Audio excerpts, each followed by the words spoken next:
এর মতো। তবে এটি আমেরিকায় নয়, তৈরি হয়েছে চট্টগ্রামের চকবাজারের একটি গ্যারেজে।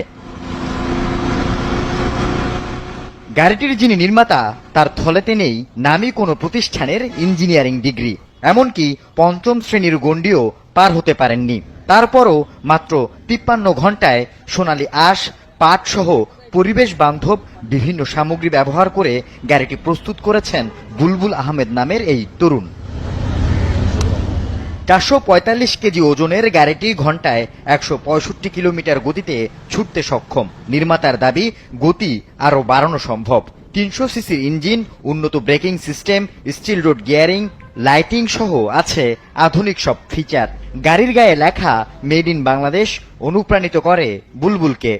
না আমার কোনো ইঞ্জিনিয়ারিং সার্টিফিকেট আছে, না আমার ক্লাস 5-এর উপর কোনো ডিগ্রি আছে।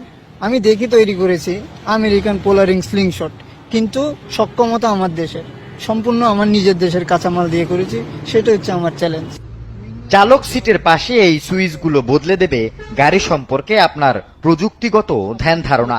নির্মাতার দাবি, এই গাড়িটি সামরিক বাহিনীর মিনি ট্যাঙ্ক হিসেবে ব্যবহারও সম্ভব। সুইচ দিয়ে নিয়ন্ত্রণ করা যাবে ড্রোন, রকেট, মিসাইল, গ্রেনেড বিস্ফোরণ। সুযোগ রয়েছে জ্যামার বসানোরও, যা স্থলপথে এগিয়ে রাখবে বাংলাদেশকে। ড্রোনের জন্য জ্যামার ইউজ করতে পারবে, বা অ্যান্টি ড্রোন গান ইউজ করতে পারবে, ছোট গ্রেনেড ইউজ করতে পারবে যেটা দূর থেকে ছোড়ার জন্য, অথবা কি ছোট রকেট মিসাইলের জন্য, যেটা ম্যানুয়ালি কন্ট্রোল করা যাবে। এটি বুলবুলের 19তম উদ্ভাবন, তাই এর নামকরণ করা হয়েছে CG-019। এর আগে আরও 18টি বিশেষ যান নির্মাণ করেছেন তিনি, যা ব্যবহার করছেন প্রতিবন্ধী ও চলাচলে অক্ষম তথা বিশেষ চাহিদা সম্পন্নরা।